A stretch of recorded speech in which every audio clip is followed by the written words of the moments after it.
যখন দিনে দুপুরে আমাদের একজন মুসলিম ভাইকে কুপিয়ে জবাই করে হত্যা করা হবে, তখন আমরা পশ্চিমকালেও চুপ করে বসে থাকবো না ইনশাআল্লাহ। আমরা সর্বপ্রথম আমাদের প্রশাসন, সরকার এবং ঊর্ধ্বতন কর্তৃপক্ষকে বিনয়ের সাথে অনুরোধ করতে চাই, এই সন্ত্রাসী সংগঠন ইসকনকে অনতিবিলম্বে বাংলাদেশের মাটি থেকে বহিষ্কার করতে হবে। এই জঙ্গি যুদ্ধের ভয়ের খেলা অনেক হয়েছে।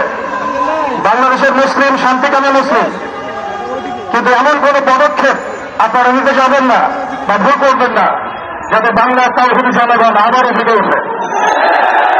আমরা আল্লাহর কসম করে বলছি, যদি বাংলাদেশের তাওহীদি জনগণ একটাবার জেগে ওঠে, এর আগের মানুষ যাতে পালানোর পথ পেয়েছে, আপনারা কিন্তু পালানোর পথে পাবেন না ইনশাআল্লাহ।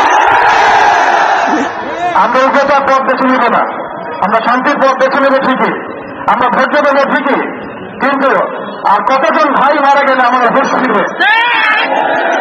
আর কতজন ভাই মারা গেলে আমাদের হুঁশ ফিরবে?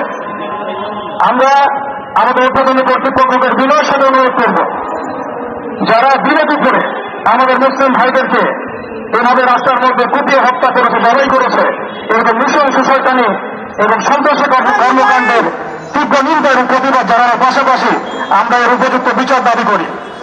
এখানে অনেক মুরব্বী কেরাম আছেন, আমি ছোট মানুষ, বেশি কথা বলতে যাচ্ছি না। আমরা একটা দাবি উত্থাপন করতে চাই, বাংলার জমিন শান্তির জমিন। এই শান্তির জমিনে যদি কেউ উগ্রতা প্রদর্শন করতে চায়, আল্লাহর কসম করে বলছে আমরা হাতে হাত ধুয়ে বসে থাকবো না।